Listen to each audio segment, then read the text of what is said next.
오늘 우리에게 주신 하나님의 말씀 같이 보겠습니다. 하나님의 말씀을 레위기 19장 1절부터 4절 말씀입니다. 레위기 19장 1절부터 4절 말씀, 제가 가지고 있는 성경 구약 173면에 나와 있습니다. 한 절씩 교독하겠습니다. 여호와께서 모세에게 말씀하여 이르시되 너는 이스라엘 자손의 온 회중에게 말하여 이르라. 너희는 거룩하라. 이는 나 여호와 너희 하나님이 거룩함이니라. 너희 각 사람은 부모를 경외하고 나의 안식일을 지키라. 나는 너희의 하나님 여호와니라. 너희는 헛된 것들에게로 향하지 말며 너희를 위하여 신상들을 부어 만들지 말라. 나는 너희의 하나님 여호와이니라. 아멘. 경험하라 7번째 시간입니다. 하나님의 거룩함은 결국 삶이 된다. 하나님의 거룩함은 결국 삶이 된다라는 제목으로 하나님 말씀을 전하도록 하겠습니다. 오늘의 주제는 거룩입니다. 거룩에 대해 좀 말씀을 나누려고 하는데요, 특별히 2절 말씀을 보십시오. 2절에 보시면 너는 이스라엘 자손의 온 회중에게 말하여 이르라. 너희는 거룩하라. 이는 나 여호와 너희 하나님이 거룩함이니라 라고 말하고 있습니다. 그러니까 너희도 거룩하라 라고 말하는 것은 내가 거룩하기 때문이다. 즉 내가 누굽니까? 하나님이십니다. 하나님은 거룩하십니다. 그 거룩하신 분이 우리와 함께 하시기 때문에 너희도 거룩하라 라고 말하는 것입니다. 여기에서 거룩이란 단어를 원어에 보면 구별되다, 구별되어 드리다 라는 뜻이 있습니다. 오늘 2절 문맥에 보면 먼저 하나님이 우리에게 거룩하라라고 말씀하신 것은 구별되어 드리는 것이 우리한테 있습니다. 구별되어 주신 것이 무엇입니까? 예수 그리스도. 하나님께서 구별되어 거룩한 분을 우리에게 선물로 보내주셨습니다. 그분이 예수 그리스도지요. 그러니까 우리는 예수 그리스도 안에서 거룩해라 라고 오늘 하나님이 우리에게 말씀하고 있는 것입니다. 이 거룩한 예수 그리스도의 사랑이 십자가를 통해 확증이 되지요. 이게 바로 십자가 사랑의 확증입니다. 그래서 너희가 예수 그리스도를 거룩함으로 받았으니 너희도 거룩하게 살라 라고 하나님이 말씀하시는 것입니다. 그런데 이 거룩함에 있어서 장애가 있습니다. 어떤 장애가 있냐면 율법과 복음의 혼동입니다. 우리는 종종 거룩하라 라고 말을 들으면, 야, 내가 오늘부터 기도도 열심히 해야지, 오늘부터 내가 더 주일 성수 예배를 잘 드려야지, 오늘부터 내가 더 많이 훈련받고 더 많이 섬겨야지. 거룩하라는 명령을 자꾸 우리의 행위, 내 자신에게 적용하는 분들이 계십니다. 우리가 여기서 분명하게 알아야 될 것은, 여기에서 거룩은 율법이 아니라 복음이라는 것입니다. 율법은 무엇입니까? 여러분 시트지에 보시면 율법은 명령인데, 율법은 이렇게 말합니다. 이렇게 행하라, 그러면 살리라. 그러니까 우리가 거룩하라 라는 이것을 율법으로 받아들이면 내가 이렇게 살아야 된다라고 생각합니다. 내가 이렇게 살아야지만이 거룩하다라고 생각한다는 것입니다. 근데 복음은 그렇게 말하지 않습니다.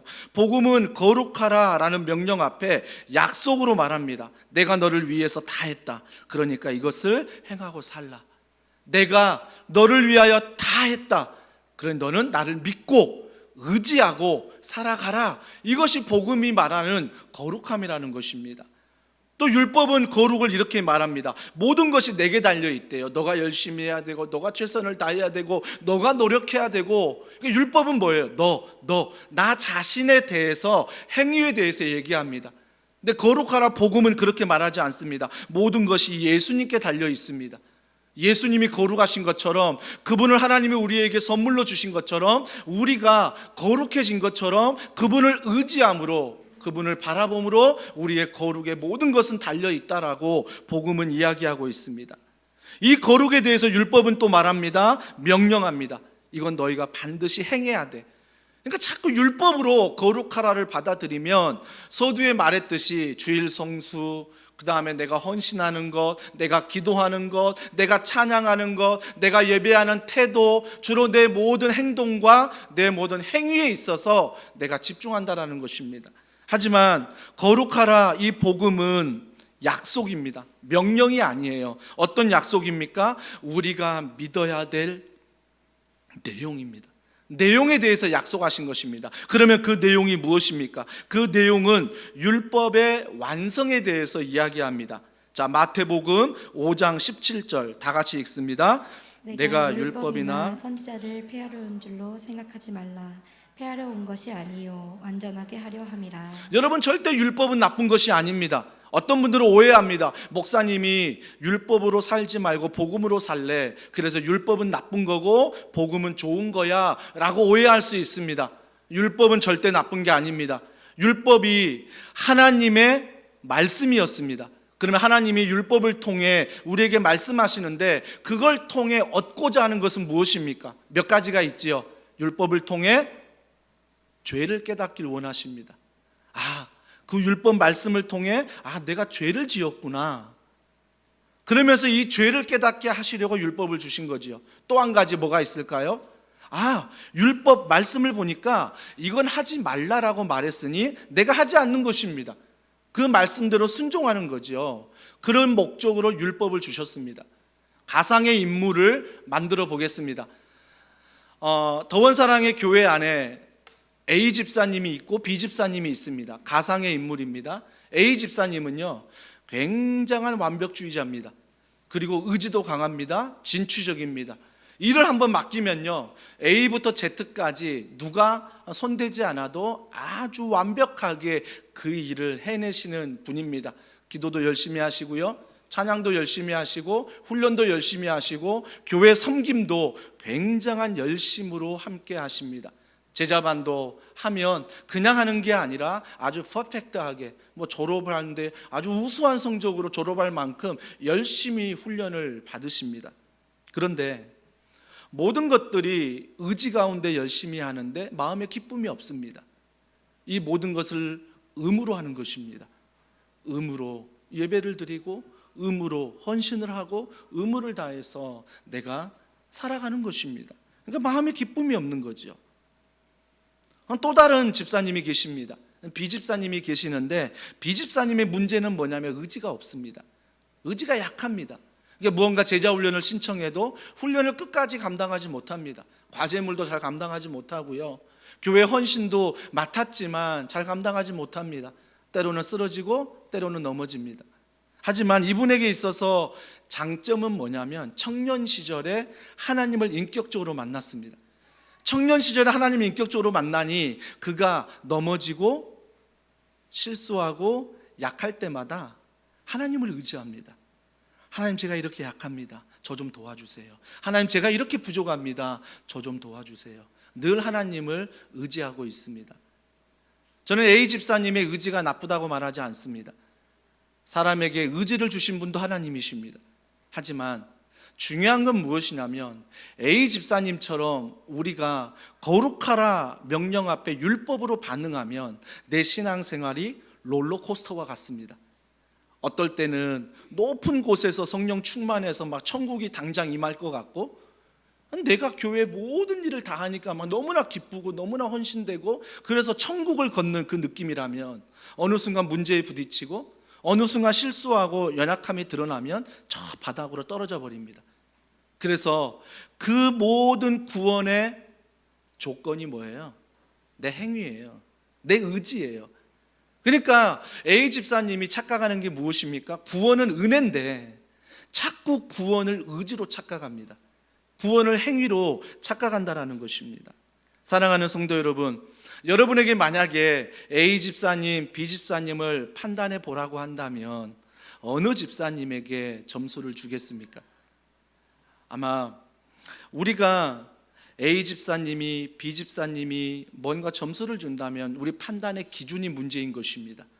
우리 판단의 기준이 여전히 의지라면, 여전히 행위라면 우리는 A 집사님에게 점수를 많이 드릴 것입니다. 하지만 우리는 의지도 필요하고 행위도 필요하지만 먼저 우리의 구원의 조건은 은혜임을 고백한다면 우리는 연약해 보이지만, 약해 보이지만 비집사님을 선택할 수 있다라는 것입니다. 사랑하는 성도 여러분, 의지를 은혜와 착각하지 마십시오. 나의 최선과 나의 노력을 은혜와 착각하지 말라라는 것입니다. 그래서 오늘 성경에서 거룩하라, 거룩하라 말하는데 나는 여전히 율법으로 받는 분들이 계십니다. 근데 어떤 분들은 복음으로 받는 분이 있다라는 것입니다. 한 번 더 강조합니다. 율법은 나쁘고 복음은 좋다는 게 아닙니다. 율법을 통해서 복음이 왔습니다. 중요한 것은 구원은 나의 의지가 아니라, 율법이 아니라 구원은 오직 예수 그리스도, 그분 하나님의 은혜라는 것입니다. 그렇기 때문에 구약 성경 안에 잘 보시면요, 율법이 많습니다. 율법이 많아요. 근데 항상 복음이 들어가 있습니다. 예를 들어 볼까요? 아담과 하와가 범죄했습니다. 정령 죽으리라 말씀하셨습니다. 이건 율법이었습니다. 근데 정말 그들이 죽었습니까? 아니요. 주님은 그들에게 가죽옷을 입히시고 그들을 보호하셨습니다. 이것이 복음입니다. 구약에도 여전히 율법은 살아있고 복음도 살아있습니다. 신약도 마찬가지입니다. 신약도 여전히 우리가 예수 그리스도 안에서 구원을 받았다라고 말합니다. 하지만 그것으로 끝납니까? 아니요. 신약 성경을 잘 보면 그래서 예배를 잘 드려라, 그래서 헌신을 해라, 그래서 훈련을 받아라, 그래서 헌금을 해라, 그래서 교회를 사랑하라. 율법과 복음이 구약에도 신약에도 함께하고 있다라는 것입니다. 사랑하는 성도 여러분, 그렇기 때문에 율법은 나쁘다, 복음은 좋다가 아닙니다. 우리가 반드시 기억해야 될 것은 율법으로 살아도 복음으로 살아야 된다는 것입니다. 우리의 의지가 구원이 아니요 오직 은혜로 구원을 받기 때문입니다. 내가 율법일까 내가 복음일까 헷갈리신 분이 있죠. 판단하는 기준은 하나입니다. 내 안에 하나님으로 인한 기쁨이 있는지, 내가 어떤 예배를 드렸을 때, 어떤 헌신을 했을 때, 어떤 사역에 동참했을 때 하나님이 주시는 기쁨이 내 안에 있는지, 아니면 내가 의무로만 감당하고 있는지, 아마 이게 바로 우리의 기준이 될 것입니다. 하지만 이 율법에 대해서 우리가 이 죄를 지적하고 죄를 보게 하는 이 율법이 나를 정말 더 정죄하는 느낌이 있는 건 맞잖아요. 저도 목사 안수를 받으면서 선배 목사님들이 몇 가지 조언을 했습니다. 목사라면 이런 길을 걸어가야 돼. 목사 안수 받기 전에 많은 선배들이 이야기해 준 걸 제 가슴판에 새겼습니다. 그런데 목사 안수 받을 때는 정말 그렇게 할 줄 알았거든요. 근데 목사 안수 받고 오랜 시간이 지나다 보니까 지키지 못하는 게 더 많은 거예요. 하지 못하는 게 더 많다라는 것입니다. 저는 그래서 깨닫는 게 뭐냐면, 율법을 붙들면 붙들수록 내 죄가 깨달아지고 나는 할 수 없구나 라고 고백하는 것입니다. 그렇다면 이 율법을 통해서 우리가 복음을 붙드는 것은 나는 할 수 없고 나는 죄인이니 오직 은혜로 구원하시는 그분 앞에 나아가는 것입니다. 그런데 왜 그분 앞에 나아가냐면 그분이 율법을 완성하셨기 때문입니다. 어떻게 그분이 율법을 완성하셨습니까? 마태복음 5장 17절 이렇게 말합니다. 같이 읽습니다. 내가 율법이나 선지자를 폐하러 온 줄로 생각하지 말라. 폐하러 온 것이 아니요 완전하게 하려 합니다. 예수님은 절대 율법을 폐하러 오지 않았습니다. 오히려 완성하러 오셨다고 말씀하고 있습니다. 그 복음의 완성을, 성취를 디모데전서 1장 15절은 이렇게 말합니다. 다 같이 읽습니다. 믿보다 모든 사람이 받을 만한 이 말이요 그리스도 예수께서 죄인을 구원하시려고 세상에 임하셨다 하였도다. 죄인 중에 내가 괴순이라. 여러분, 이것이 바로 율법의 완성이요, 이것이 바로 율법의 성취라는 것입니다. 제가 율법은 뭐라고 말씀드렸습니까? 죄를 깨닫게 하는 것입니다. 죄를 깨닫게 하는 게 율법이에요. 그러면서 우리는 뭐예요? 하나님의 말씀을 통해 야, 나는 죄인이구나 깨닫는 거죠. 하지만 여전히 우리는 구원을 받은 백성입니다. 하지만 구원을 받은 백성이지만 여전히 말씀 앞에 비추어 보면 뭐예요? 여전히 죄인인 거죠. 여전히 그 말씀대로 순종하지 못하고 그 율법대로 살아가지 못하는 것들이 너무나 많습니다. 여전히 우리는 용서받은 죄인입니다. 하지만 그 주님이 오늘 뭐라고 말씀하셨습니까? 디모데전서 1장 15절에 그리스도 예수께서 죄인을 구원하시려고 세상에 임하셨다. 너 율법 못 지키는 거 알아. 너 힘으로 죄 해결할 수 없는 거 알아. 그러니까 하나님이 뭐라고 말씀하십니까? 예수께서 죄인을 구원하시려고 세상에 임하셨다라고 말합니다. 예수 그리스도를 죄를 해결하기 위해서 보내셨다라고 말합니다. 그분으로 말미암아 내 죄가 해결되며 그분을 의지함으로 말미암아 성경은 뭐라고 말합니까? 세상을 넉넉히 이기느니라. 그분으로 말미암아 세상을 넉넉히 이기는 것입니다. 제가 목사 안수 받고 그 모든 걸 지키지 못하고 내 힘으로 내 의지로 해보려고 했을 때 세상은요 넉넉히 이기지 못하겠더라고요. 세상은 만만치 않더라고요. 하지만 오늘 주님이 우리를 구원하시고 세상에 임하셔서 우리 가운데 구원자가 되시고 우리 안에 주인이 되신다면 성경은 말합니다. 죄를 이길 뿐만 아니라 세상을 뭐예요? 넉넉히 이긴다고 말씀하십니다. 넉넉히 이긴다는 게 무엇입니까? 내 소원대로 되는 것입니까? 아니죠.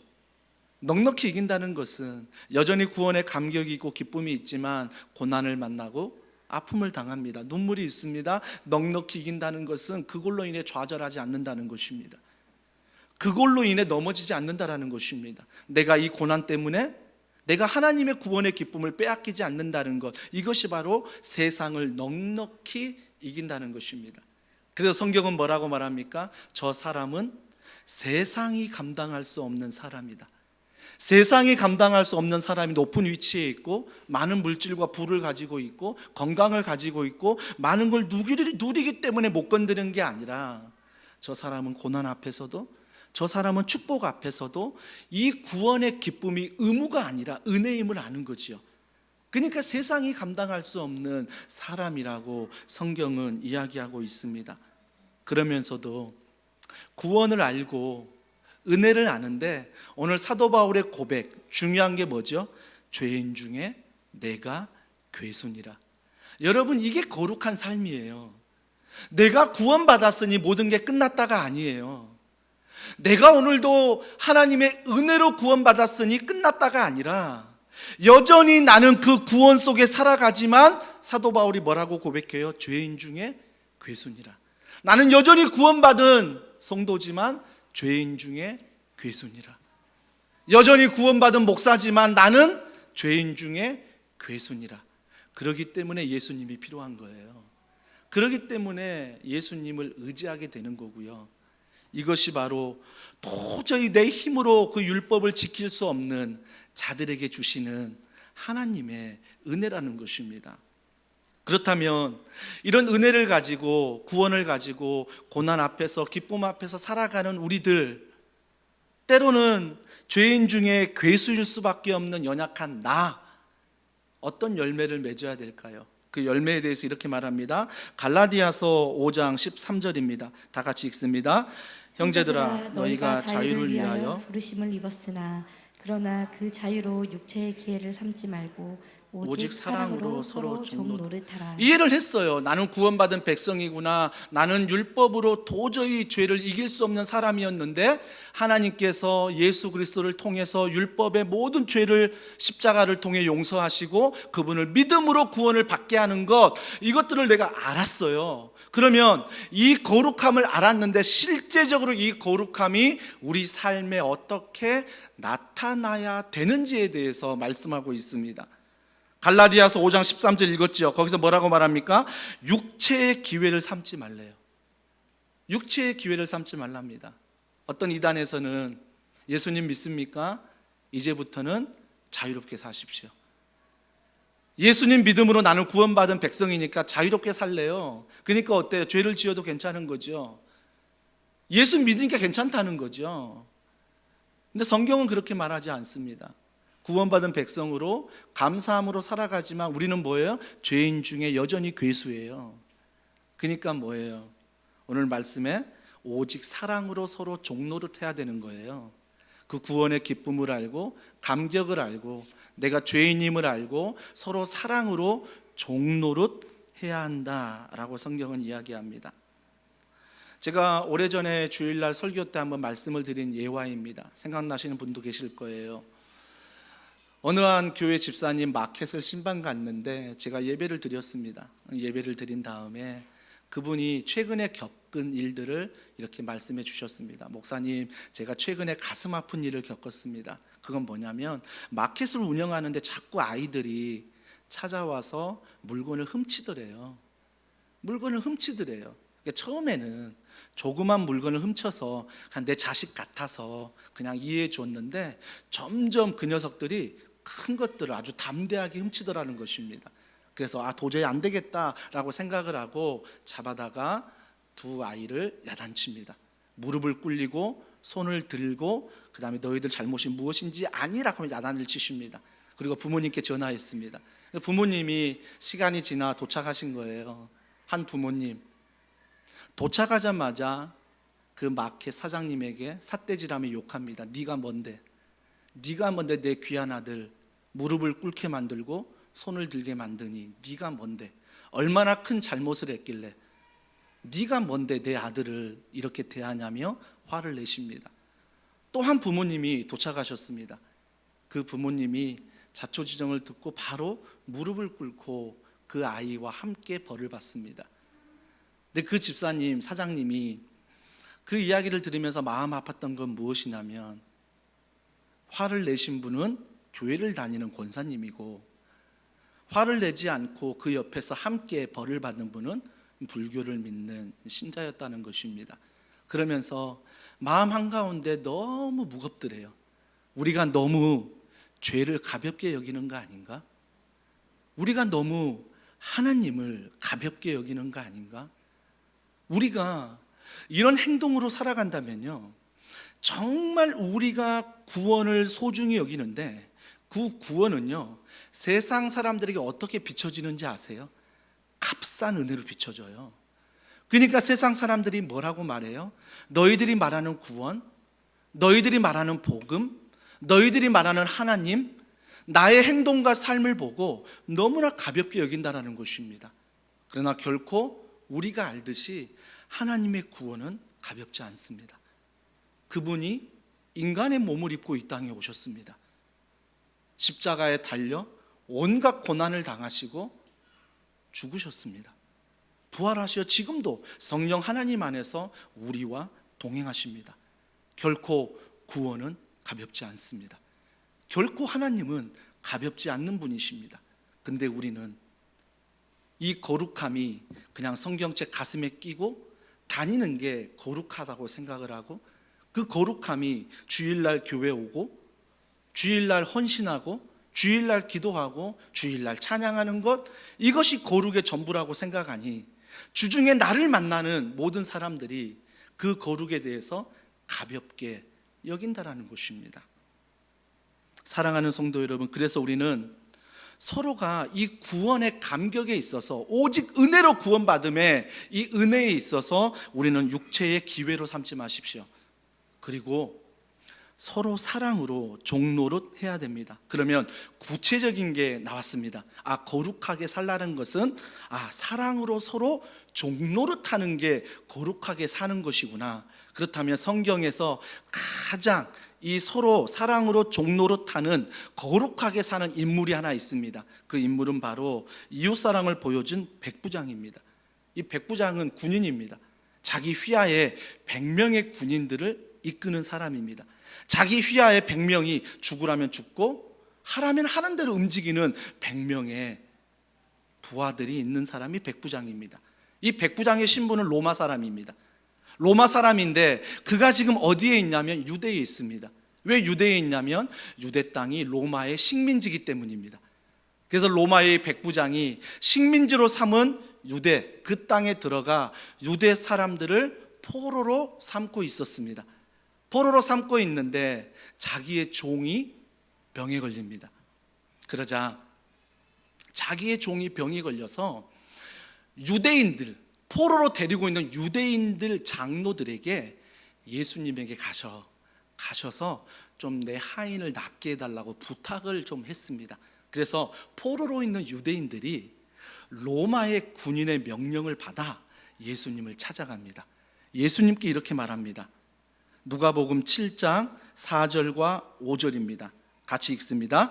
이에 그들이 예수께 나와 간절히 구하여 이르되 이 일을 하시는 것이 이 사람에게는 합당하니이다. 그가 우리 민족을 사랑하고 또한 우리를 위하여 회당을 지었나이다 하니. 지금 유대인들이 뭐라고 말하고 있습니까?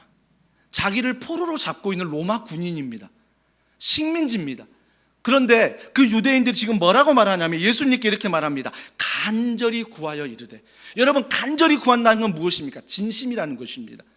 거짓이 아닙니다. 진심을 다해 말하는데 뭐라고 말하냐면 이 사람에게는 합당하나이다.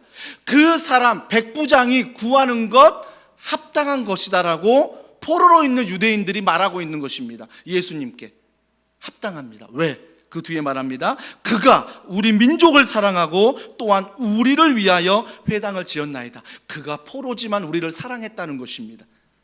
그 사랑의 절정이 어디에서 나타났습니까? 회당을 지었다는 것입니다. 회당을 지어줬다는 거예요. 여러분, 유대인들에게 회당은 목숨과 같은 곳입니다. 왜 그러냐면 그곳에서 하나님을 만나기 때문입니다. 그곳에서 하나님을 예배하기 때문에 유대인들에게 회당은 목숨과 같은 곳이었습니다. 근데 로마인 그 백부장이 유대 땅에 들어와 포로로 잡고 그 모든 땅을 식민지로 다스리는데 뭘 해줬다는 것입니까? 그들을 사랑해서 회당을 만들어 주었다는 것입니다. 그들을 사랑해서 회당을 만들어 줬대요. 여러분, 이 백부장을 보면서 저는 거룩한 삶을 보게 됩니다. 그 거룩한 삶이 무엇이냐면 첫 번째, 말을 뛰어넘는 물질적인 헌신입니다. 말을 뛰어넘습니다. 그가 사랑했다라고 끝나지 않습니다. 사랑했다 말했다라고 말하지 않습니다. 그가 사랑했다, 그러므로 회당을 지어줬다라고 말합니다. 백부장의 거룩한 삶, 그가 하나님을 사랑했지만 그가 하나님을 살아간 거룩한 삶은 말을 뛰어넘어 물질의 헌신으로 나타나고 있다는 것입니다. 어찌 물질의 헌신만 있었습니까? 회당을 지으려면 시간적인 많은 노력이 필요할 것입니다. 그렇기 때문에 이 백부장은 하나님을 사랑하고 거룩하게 사는 게 뭐예요? 포로이지만 그 백성을 사랑하는 것입니다. 그 백성을 사랑하니 그들의 필요가 보이거든요. 그러니까 그들의 필요를 채워주는 것. 성경은 뭐라고 말합니까? 이것이 거룩이야.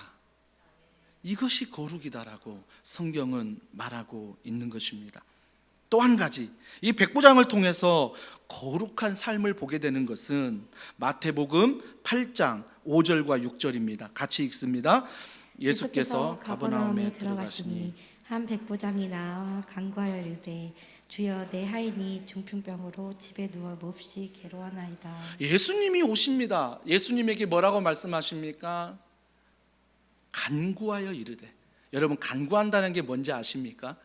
이것도 간절히와 같습니다. 간구한다는 것은 내 마음의 깊은 것, 소원, 정말 내 마음 누구에게도 이야기하지 않는 그런 것들을 간구한다는 것입니다. 그 예수님께 뭐라고 간구합니까? 주여 내 하인이 중풍병으로 집에 누워 몹시 괴로워하나이다. 자기의 기도 제목이 아니었습니다.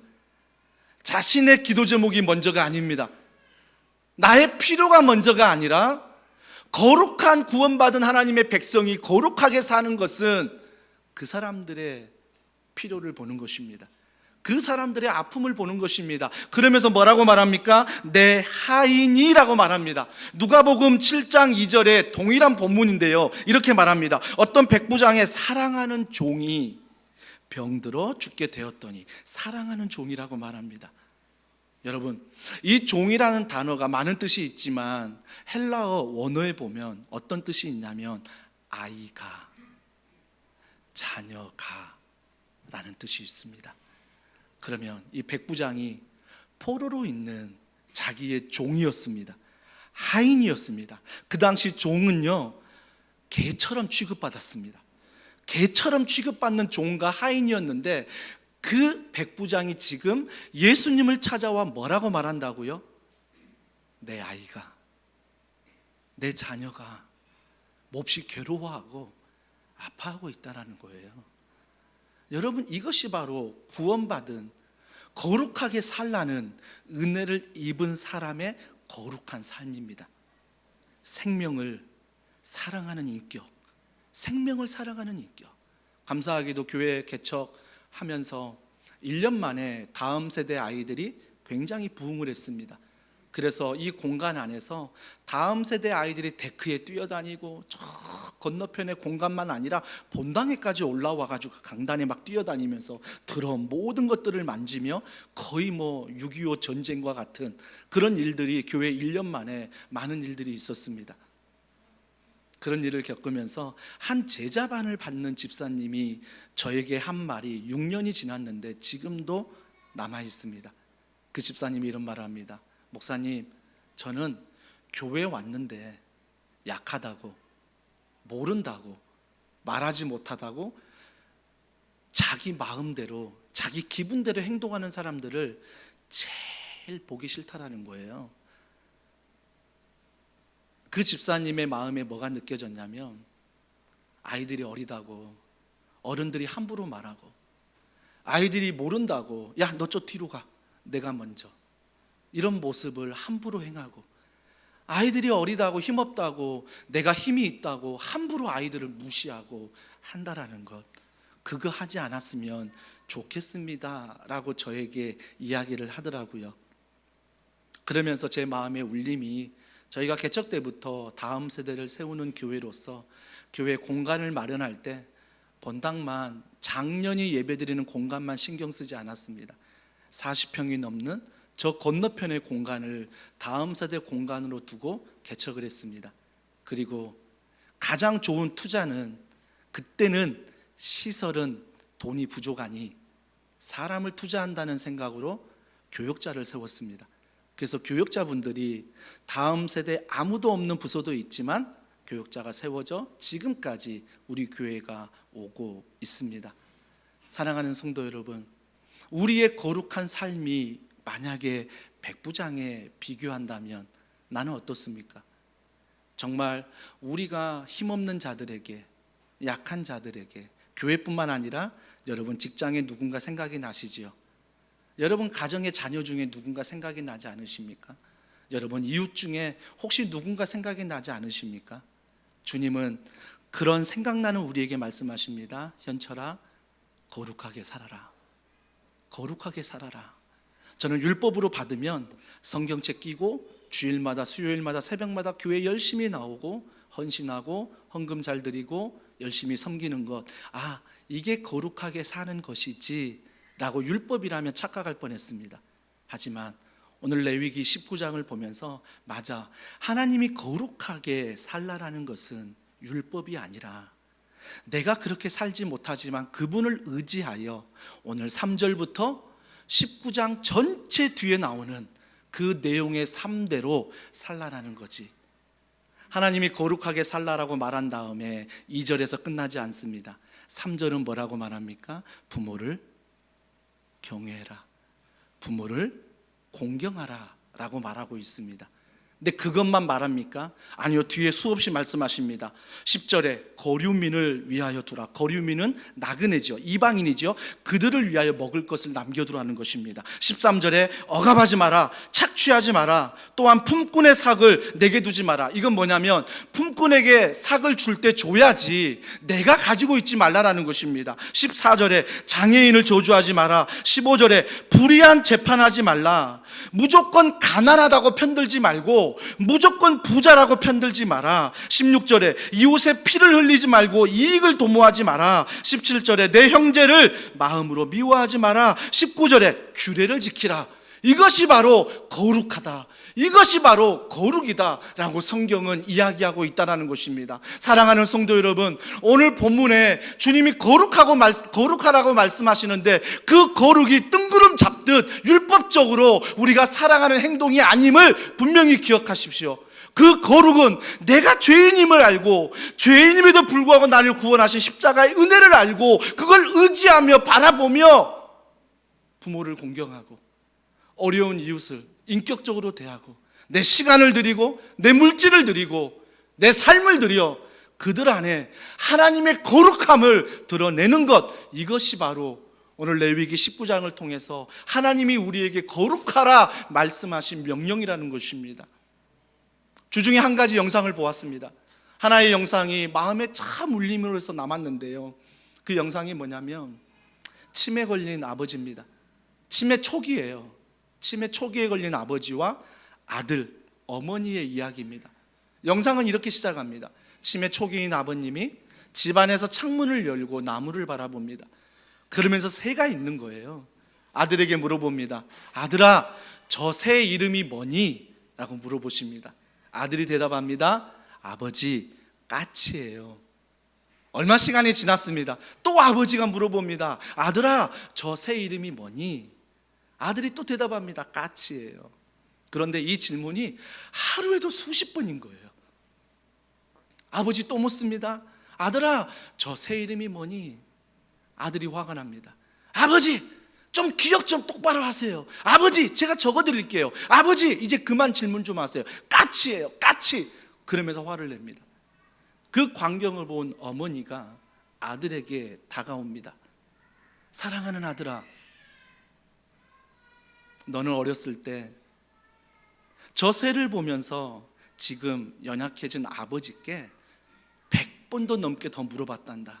아빠, 저 새 이름이 뭐야?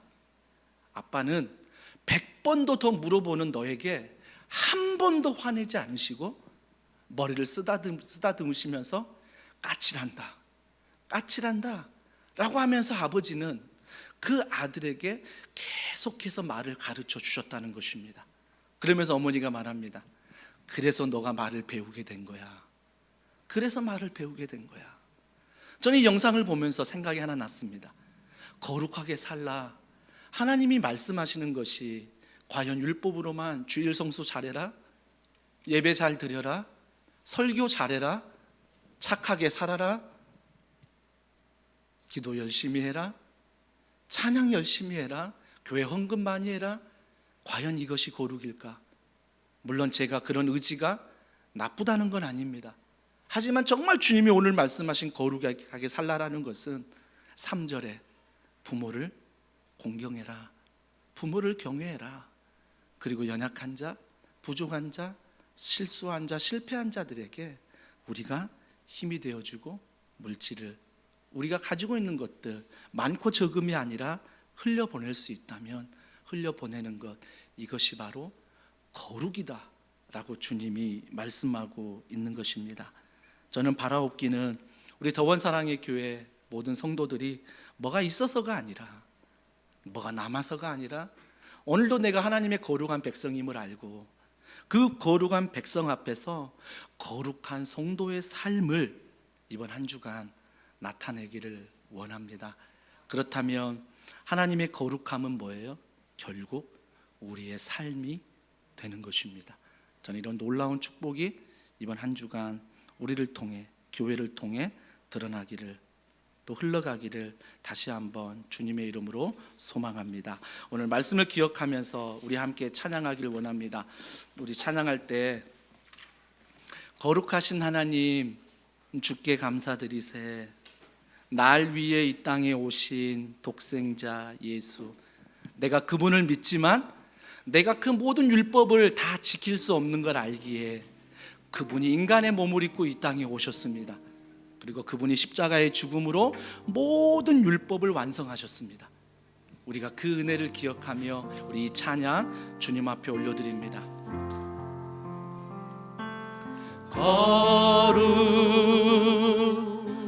거룩하신 하나님 주께 감사드리세, 날 위해 이 땅에 오신 독생자 예수, 나의 맘과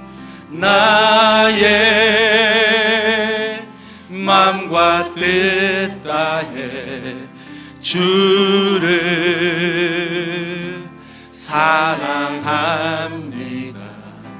날 위해 이 땅에 오신 독생자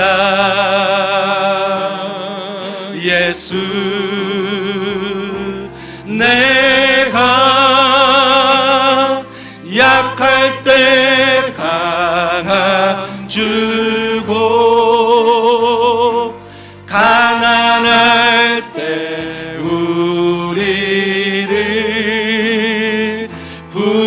부욕해 하신 나의 주 감사. 내가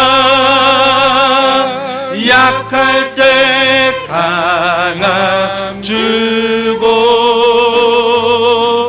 가난할 때 우리를 부욕해 하신 나의 주 감사. 약할 때 강함 대신에, 약할 때 강함 대신에 나의 보배가. 그분이 누구십니까? 주 나의 모든 것. 주 안에 있는 보물을 나는 포기. 주 나의 모든 것. 주 나의 모든 것. 그분을 찬양합니다. 예수 어린 양 존귀한 이름. 예수 어린 양 존귀한. 믿음으로 고백합니다. 십자가 죄 사셨네. 십자가 죄 사하셨네. 주님의 이름. 주 나의 모든 것. 주 나의 모든 것. 우리의 연약함입니다. 쓰러진 나를 세우고 나의 빈 누가 채우십니까? 주 나의 모든 것. 예수